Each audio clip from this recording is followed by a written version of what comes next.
കണ്ണും ഹൃദയവും എല്ലാം അള്ളാഹുവിൻ്റെ സത്യത്തെ, അള്ളാഹുവിൻ്റെ ദീനിനെ മനസ്സിലാക്കാനും പഠിക്കാനും കേൾക്കാനും ഉപയോഗിക്കേണ്ടവരാണ് നമ്മൾ കന്നുകാലികളെപ്പോലെ ആകാൻ പാടില്ല. ഒന്നും കേൾക്കില്ല, ചിന്തിക്കില്ല, പഠിക്കില്ല, മനസ്സിലാക്കില്ല, വായിക്കില്ല. അതുകൊണ്ടാണല്ലോ ബഹുഭൂരിഭാഗം വരുന്ന ആളുകളെ നരകത്തിൽ നിറക്കുന്നതിന്റെ കാരണം പറഞ്ഞത് അവർ കാണില്ല, കേൾക്കില്ല, പഠിക്കില്ല, ചിന്തിക്കില്ല എന്ന് പറഞ്ഞത്.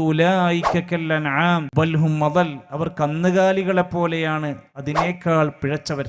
എന്നാൽ മനുഷ്യൻ അല്ലാഹു സുബ്ഹാനഹു വ തആല നൽകിയിട്ടുള്ള അവന്റെ ചിന്താശേഷി, അവനത് ചിന്തിക്കാനും കേൾക്കാനും മനസ്സിലാക്കാനും ഉപയോഗിക്കേണ്ടവനാണ്. അല്ലാഹുവിന്റെ ഖുർആൻ സൂറത്തുൽ അൻഫാലിന്റെ 22-ാമത്തെ ആയത്തിലൂടെ ഓർമ്മപ്പെടുത്തുന്നുണ്ട്, ഇന്ന ശർറദ്ദവാബി ഇൻദല്ലാഹി സുമ്മുൽ ബുക്മുൽ ലദീന ലാ യഅഖിലൂൻ. അല്ലാഹുവിന്റെ അടുത്ത് തീർച്ചയായും ജന്തുക്കളുടെ കൂട്ടത്തിൽ ഏറ്റവും മോശമായവർ ആരാണ്?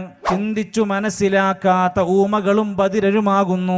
മോശപ്പെട്ട ആളുകളായിക്കൊണ്ട് വിലയിരുത്തപ്പെട്ടത് അവരെ കുറിച്ചാണ്. അല്ലാഹുവിന്റെ ഖുർആൻ സൂറത്ത് ഇസ്രായിന്റെ 36-ൽ പറയാണ്, നമുക്ക് നൽകിയിട്ടുള്ള മഹത്തായ അനുഗ്രഹമായ ഈ കാഴ്ചയുണ്ടല്ലോ, കേൾവിയുണ്ടല്ലോ, ചിന്താശേഷിയുണ്ടല്ലോ, ഇത് അള്ളാഹിന്റെ മുമ്പിൽ എത്തുമ്പോൾ നമ്മളോട് ചോദ്യം ചെയ്യപ്പെടുന്ന സാഹചര്യം നമുക്കുണ്ടാകും. വലാ തഖഫു മാ ലൈസ ലക ബിഹി ഇൽം. നിനക്കറിവില്ലാത്ത യാതൊരു കാര്യത്തിന്റെയും പിന്നാലെ നീ പോകരുത്. കാണുന്നതെല്ലാം ദീനാണ് നീ വിചാരിക്കരുത്. ഭൂരിഭാഗം ചെയ്യുന്നതെല്ലാം ദീനാണെന്ന് നീ തെറ്റിദ്ധരിച്ചു പോകരുത്. ആരെങ്കിലും എന്തെങ്കിലും അറബിയിലങ്ങ് പറയുമ്പോഴത്തേക്ക്, വായിക്കുമ്പോഴത്തേക്ക് അതൊക്കെയാണ് ദീനെന്ന് നീ ധരിച്ചു പോകരുത്. ഇന്ന സമഅ വൽ ബസറ വൽ ഫുആദ് കുല്ലു ഉലൈക കാന അൻഹു മസ്ഊലാ.